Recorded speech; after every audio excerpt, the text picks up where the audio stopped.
Guerrilla వార్ఫేరే ప్రస్తుతం Hamas, Hezbollah, హౌతీలు చేస్తున్నటువంటి. Israel ఒక దేశంలో ఉన్న తీవ్రవాదుల మీద దాడి చేస్తుంటే రెండవ దేశంలో ఉన్న తీవ్రవాదులు వచ్చి వీళ్ళ మీద దాడులు చేస్తుంటారు. ఇప్పుడు హమాస్ తీవ్రవాదులకు సంబంధించినటువంటి డబ్బు పెద్ద ఎత్తున ఇరాన్ ఇచ్చిన డబ్బులు వాళ్ళ ఎన్ని బయటపడ్డాయి, అట్లాగే ఆయుధాలు బయటపడ్డాయి, ప్లస్ వాళ్ళకి సంబంధించిన అనేక స్థావరాలు ధ్వంసమైనాయి. దాంతోపాటుగా సిరియాలో ఉన్నటువంటి, ఇరాక్లో ఉన్నటువంటి వాళ్ళకి సంబంధించిన స్థావరాల మీద ఇజ్రాయెల్ దాడులు చేస్తుంది. దీంతో వరుసపెట్టి ఎదురు దెబ్బలు తినడం హమాస్ వంత అవుతుంది. దీంతో లెబనాన్లో ఉన్నటువంటి హిజ్బుల్లా, ఎవరైతే ఈ హమాస్కి మిత్రులు, ఇరానే తయారు చేసిన మరొక ఉగ్రవాద బ్యాచ్ ఏదైతే ఉందో అదొచ్చి ఇజ్రాయెల్ మీద పెద్ద ఎత్తున దాడులకు పాల్పడింది.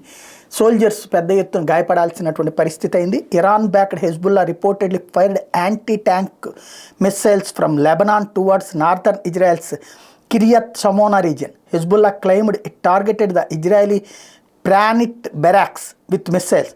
In retaliation, the Israel Defense Force struck Hezbollah targets in southern Lebanon near the launch sites. ఇది ఓ పక్కన మిస్సైల్ దాడులతో వీళ్ళకి సంబంధించినటువంటి రక్షణ బృందాలను దాడి చేయడానికి, ఎవరైతే శిబిరాల్లో ఉంటున్నారో వాళ్ళ మీద దాడి చేయడానికి ఇజ్రాయెల్ ప్రయత్నిస్తే, హిజ్బుల్లా తీవ్రవాదులు ప్రయత్నిస్తే, హిజ్బుల్లా తీవ్రవాదులు ఎక్కడి నుంచి రాకెట్ల మిస్సైల్ లాంచర్స్ వాడుతున్నారో వాటిని ధ్వంసం చేయడం ద్వారా తాను సక్సెస్ అయ్యేటువంటి ప్రయత్నం చేసింది ఇజ్రాయెల్ డిఫెన్స్ ఫోర్స్.